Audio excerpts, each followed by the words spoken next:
हिमालय का रहस्य। हिमालय में आज भी हजारों ऐसे स्थान हैं जिनको देवी देवताओं और तपस्वियों के रहने का स्थान माना गया है। हिमालय में जैन, बौद्ध और हिंदू संतों के कई प्राचीन मठ और गुफाएं हैं। मान्यता है कि गुफाओं में आज भी कई ऐसे तपस्वी हैं जो हजारों वर्षों से तपस्या कर रहे हैं। इस संबंध में हिंदुओं के 10 नामी अखाड़े, नाथ संप्रदाय के सिद्धि योगियों के इतिहास का अध्ययन किया जा सकता है। उनके इतिहास में आज भी यह दर्ज है कि हिमालय में कौन सा मठ कहाँ पर है और कितनी गुफाओं में कितने संत विराजमान है। इसी संदर्भ भी जानिए कि महाभारत और रामायण काल के लोग आज भी हिमालय में क्यों रहते हैं। हिमालय का विस्तार कहाँ तक है। दोस्तों, अगर आप हमारे चैनल पर पहली बार आए हैं तो वीडियो को एक लाइक करके चैनल को सब्सक्राइब कर ले, जिससे हमारी आने वाली सभी वीडियो का नोटिफिकेशन आप तक पहुंच सके। भारत का प्रारंभिक इतिहास हिमालय से जुड़ा हुआ है। भारत के राज्य जम्मू और कश्मीर, सियाचिन, उत्तराखंड, हिमाचल, सिक्किम, असम, अरुणाचल तक हिमालय का विस्तार है। इसके अलावा उत्तरी पाकिस्तान, उत्तरी अफगानिस्तान, तिब्बत, नेपाल और भूटान देश हिमालय के ही हिस्से हैं। यह सभी अखंड भारत का हिस्सा है। रामायण काल के लोग अत्रि नाम से कई ऋषि हो गए हैं। एक है ब्रह्मा के पुत्र अत्रि। इन्होंने कर्दम की पुत्री अनुसुया से विवाह किया था। इनके ही पुत्र दत्तात्रेय, चंद्रमा और दुर्वासा थे। उनका आखिरी अस्तित्व चित्रकूट में सीता अनुसुया संवाद के समय तक प्रकट हुआ था। कहते हैं कि वे भी हिमालय के किसी क्षेत्र में रहते हैं। ऋषि दुर्वासा ऋषि का नाम सभी ने सुना होगा। उन्होंने सतयुग में इंद्र को भी श्राप दिया था। उन्हें राम के युग में भी देखा गया था और वे द्वापर युग में श्री कृष्ण के पुत्र साम को भी शाप देते हुए नजर आते हैं। कहते हैं कि वे भी सशरीर आज भी जिंदा है और हिमालय के ही किसी क्षेत्र में स्थित है। राजा बलि। असुरों के राजा बलि या बाली की चर्चा पुराणों में बहुत होती है। वह अपार शक्तियों का स्वामी लेकिन धर्मात्मा था। दान पुण्य करने में वह कभी पीछे नहीं रहता था। उसकी सबसे बड़ी खामी यह थी कि उसे अपनी शक्तियों पर घमंड था और वह खुद को ईश्वर के समकक्ष मानता था और वह देवताओं का घोर विरोधी था। विष्णु ने कश्यप ऋषि के यहाँ वामन रूप में जन्म लेकर राजा बलि से दान में 3 पग धरती मांग ली थी। शुक्राचार्य ने राजा बलि को इसके लिए सतर्क किया था, लेकिन राजा बलि ने उसे सीधा साधा ब्राह्मण समझकर 3 पग धरती दान में देने का संकल्प व्यक्त कर दिया। तब वामन रूप विष्णु ने विराट रूप धर 2 पगों में तीनों लोक नाप लिए, जिसके बाद तीसरा पग बलि ने अपने सिर पर रखने को कहा, जिसके बाद वो पाताल लोक चले गए। राजा बलि से श्रीहरि अति प्रसन्न हुए और उन्होंने उसे न केवल चिरंजीवी होने का वरदान दिया, बल्कि वे खुद राजा बलि के द्वारपाल भी बन गए। कहते हैं कि राजा बलि आज भी जिंदा है और वह हिमालय की किसी गुफा या जंगल में रहते हैं। जामवंत। गंधर्व माता और अग्नि के पुत्र जामवंत को ऋक्षपति कहा जाता है। परशुराम और हनुमान से भी लंबी उम्र है जामवंत जी की, क्योंकि उनका जन्म सतयुग में राजा बलि के काल में हुआ था। परशुराम से बड़े हैं जामवंत और जामवंत से बड़े हैं राजा बलि। जामवंत सतयुग और त्रेतायुग में भी थे और द्वापर में भी उनके होने का वर्णन मिलता है। जामवंत जी ने ही हनुमान जी की उनकी शक्तियों को याद दिलाया था।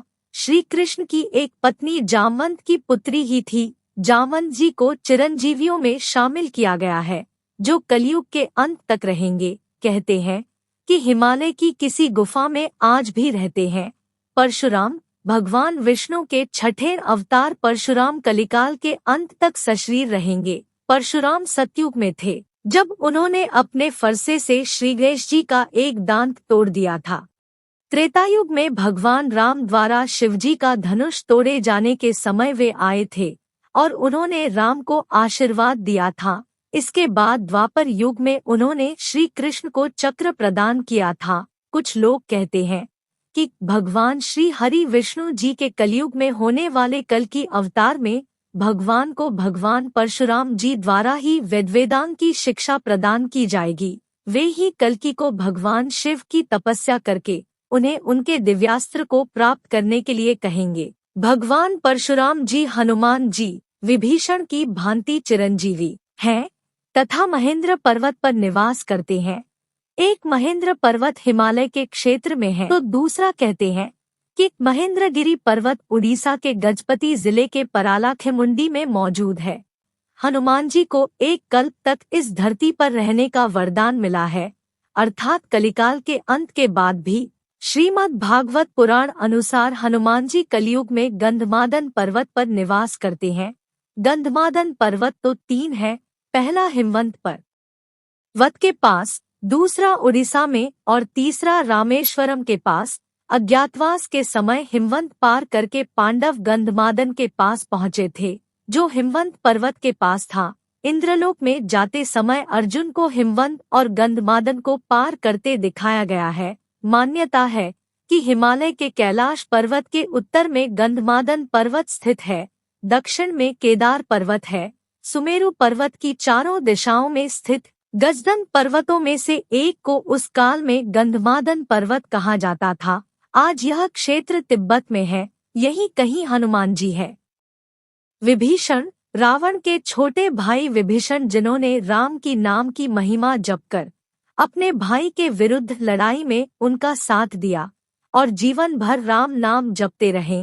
उन्होंने भगवान राम को रावण की मृत्यु का राज बताया था। भगवान राम ने प्रसन्न होकर विभीषण को चिरंजीवी होने का वरदान दिया था। विभीषण भी हिमालय के किसी क्षेत्र में रहते हैं। महाभारत काल के लोग। अश्वत्थामा महाभारत काल में द्रौपदी के सो रहे पुत्रों को वध करने और उत्तरा के गर्भ में ब्रह्मास्त्र उतारने के अपराध के चलते भगवान श्री कृष्ण ने अश्वत्थामा को 3000 वर्षों तक सशरीर भटकते रहने का शाप दे दिया था।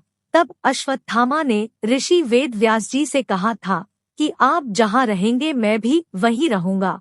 ऋषि व्यास वेद के 4 भाग करने के कारण कृष्ण द्वैपायन ऋषि को वेद व्यास कहा जाने लगा। उन्होंने ही महाभारत और पुराणों की रचना की थी। वेद व्यास ऋषि पाराशर और सत्यवती के पुत्र थे। मान्यताओं के अनुसार ये भी कई युगों से जीवित हैं और कलिकाल में भगवान के अवतार के समय प्रकट होंगे। कहा जाता है कि वर्तमान में हिमालय में ही रहते हैं, जबकि कुछ लोगों के अनुसार वे गंगा तट पर रहते हैं। आखिर क्यों रहते हैं लोग हिमालय में?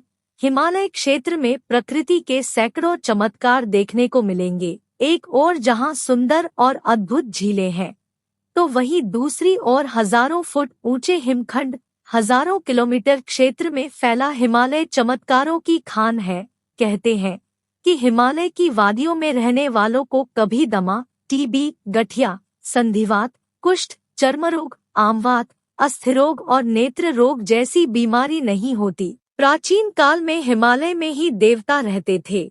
मुंडकोपनिषद के अनुसार सूक्ष्म शरीरधारी आत्माओं का एक संघ है।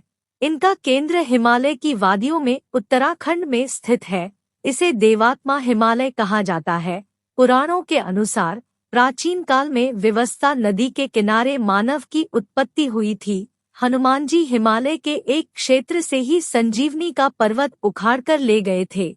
हिमालय ही एकमात्र ऐसा क्षेत्र है जहां दुनिया भर की जड़ी बूटियों का भंडार है। हिमालय की वन संपदा अतुलनीय है।